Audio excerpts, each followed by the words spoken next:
What's going on, everybody? KingofDragons 5000 here, coming at you with another figure review.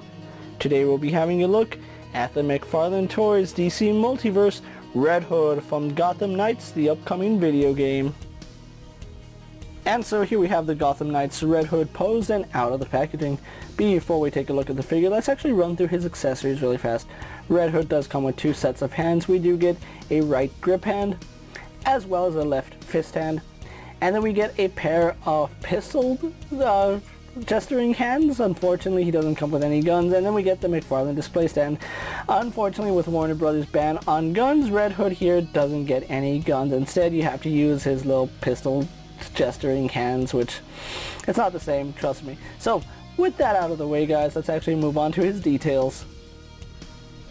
And so here we have a closer look at Gotham Knights Red Hood, and I have to say that McFarlane has done some really nice things here. There are some things that we need to point out about this figure, but we'll go over that as we have a look at the figure. As far as the sculpt goes, it's a really solid sculpt. I do like it. It's not my preferred look for Red Hood. I mean, his helmet basically looks almost like a mask. You can actually see some folds in the mask part right here, which is a little bit weird. It does kind of look like Deadpool, which I know there's a lot of people that compare Red Hood to Deadpool. They share virtually no traits other than a similar helmet and mask, but yeah, it's a really decent head sculpt and I do like it. And like I said, you can see some detailing in what looks like a cloth mask over his protective part of his helmet. It's kind of like a helmet and a mask combination. It looks really nice. I do like the way it looks. Although it does really scream Deadpool to me, it still looks really nice. I do like this detailing right here on the armor bits, where you can see it is outlined in black, and then we do have the strapping connecting to the back. So that looks really nice. Moving on to the rest of his gear, he does have a hood, which is fitting for the character known as Red Hood. Unfortunately, this one is a brown hood. It's not a red hood. And you can see it does come over to the front, where you can see it does have the drawstrings, which they are done in a very soft plastic, so those do move around. I really do like that the Red Hood's emblem right here is an actual separate appliance, so it's not just sculpted on. It's a separate piece that is glued into the area, which looks really good. I do like it. Red Hood has a really nice emblem. And one thing that I am happy about this figure is that he does have detailing with paint that Nightwing was severely lacking. You can see right here on his shoulder straps, those are done in black, and he does have red strapping right there. He of course does have red strapping right here.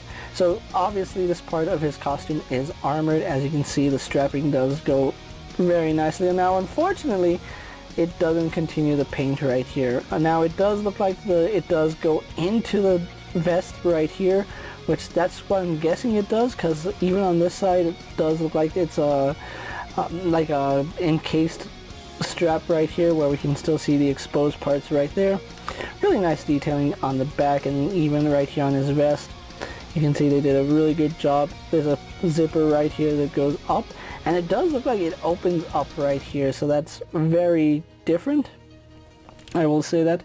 Having a look at his arms kind of remind me of the Dark Knight costume, where it has the plated armor. As you can see, it does have some armor plating right here. The bicep just kind of looks like an undersuit, but you can see like some detailing in here that looks like it might be armor plated. Moving on to his gauntlets, we do have some red right here on his black gauntlet, and it unfortunately isn't on the underside, but this is a separate appliance. It's not sculpted onto the forearm, so this can move around if you really wanted to. You can see on mine the left one has already started moving around, but it's okay. I'm not gonna lose sleep over it moving here and there. And then we do have his hands here, which I kind of wanted his knuckles to be either red or black. I think that would have brought some nice contrast to his brown, dark brown gloves, I should say. So yeah, I really do like the contrast and the detailing with the paint here. It was really lacking on Nightwing, and it's really good to see it here on Red Hood. Now, he does have two magazines right here, and unfortunately, he doesn't have any guns. I don't know why every toy company is so anti-gun right now. It's just plastic guns. They can't really hurt anybody unless you like choke on them. You can see he does have the straps on to what would be his holsters hanging down right here, and I'm guessing that the holsters would have plugged in right there. But the no guns policy does kind of make Red Hood a little bit lackluster. The armor plating does look good, but I would have liked to see him with his holsters because, you know, the Red Hood uses guns. That's kind of his whole thing. He's a Batman who uses guns. Then we do have his knee pads, which are done in a nice black plastic. Really does contrast the brown right here.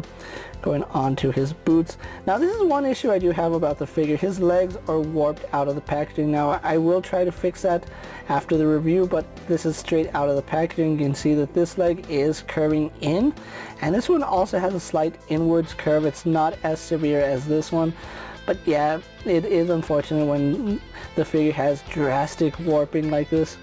The boots are done fairly well. They do have some sculpt work on here. There does appear to be an armor plate at the top. Not painted, but it is sculpted, and you can see the strapping that goes around it. And then we do have some more strapping on his boots right here, which look really nice. So overall, Red Hood has some really nice detail, and I am glad that they did paint some accents on him, because it does bring out a lot about this figure. Now, one thing to note is that he does appear bulky.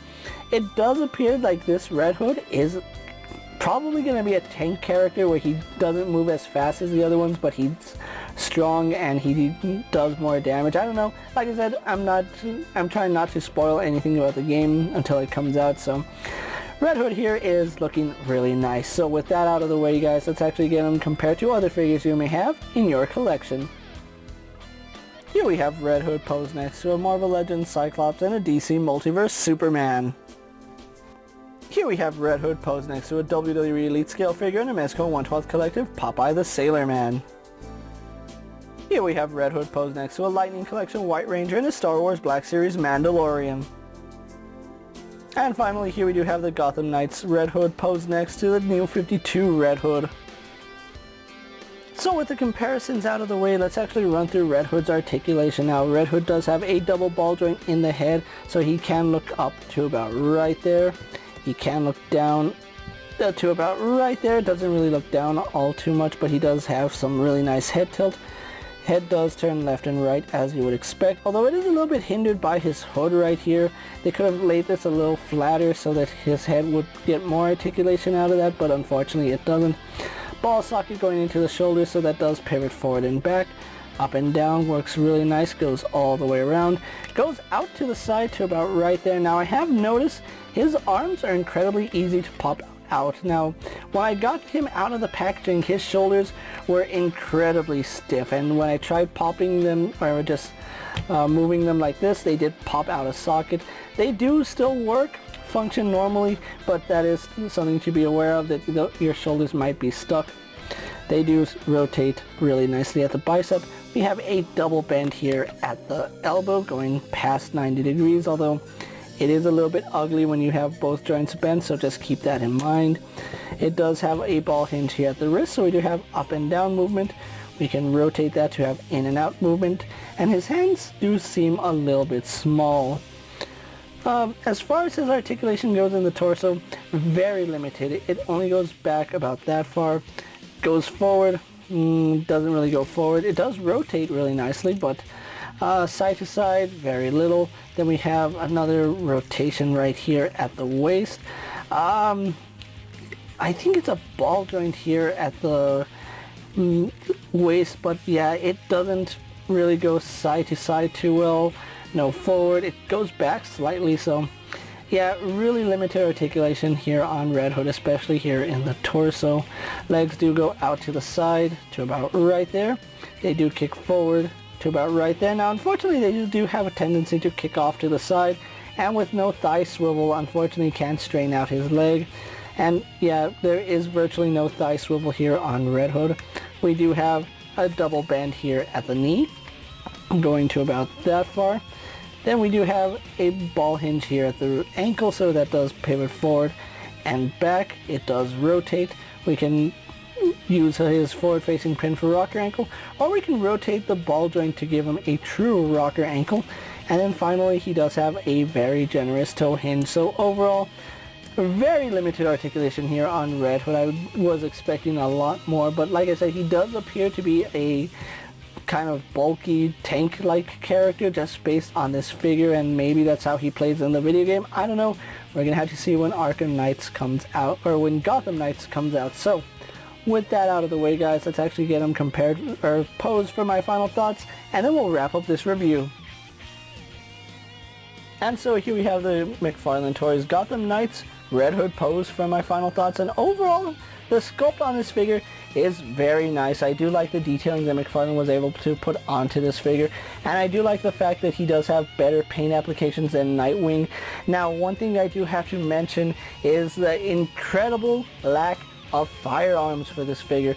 I have no idea why toy companies right now are so anti-gun. They're just plastic guns, they're not the actual weapon, so they really can't cause any harm to anybody unless you choke on them. I don't know why they have this anti-gun thing going. The stigma behind guns should not be what it is, but unfortunately Red Hood here does not get any firearms. He does get those pointer finger hands, which aren't really that great and a really bad substitute. If they're gonna make characters that require weapons like firearms, I would really say don't do it unless you're gonna be true to the character, because Red Hood without firearms does seem a little bit lacking, and that's pretty much what this figure is. He is lacking accessories. I really wish that WB and DC would get off the anti-gun campaign that they're on, because that is starting to affect the figures that require guns like Red Hood. Now, it's not a deal breaker for some people, but I know some people it is, so it's really up to you if the no guns policy really turns you off from this figure, or you're still gonna pick it up. Me personally, I think he's still a very solid figure. He would have just been better with guns. Please, DC and Warner Brothers, get off this anti-gun thing, because it is starting to get annoying, especially when we're paying $20 and up for these figures. Now, I did pick up my Red Hood from Amazon, and he is running about $19.99, which is standard for McFarlane figures. If you want to pick up this Red Hood, he is still available on Amazon. I believe he is starting to ship out at the time of making this video, so if you want him, go ahead and pick him up. If not, I can see a lot of people passing on this figure. With that being said, guys, I'm KingofDragons 5000. Don't forget to like this video, leave a comment, subscribe to my channel. Go ahead and check out all my other action figure reviews, as well as all my other DC Multiverse videos. Hopefully you find them informative. As always, if there's a figure you would like to see me review, let me know down in the comments, and if it's in my collection, I'll gladly have a look at it. While you're at it, check out my Instagram account for new and exciting action figure photos, and as always, ring that bell to be notified every time I upload a video. Until next time, guys, I'll see you later. Take care, everyone.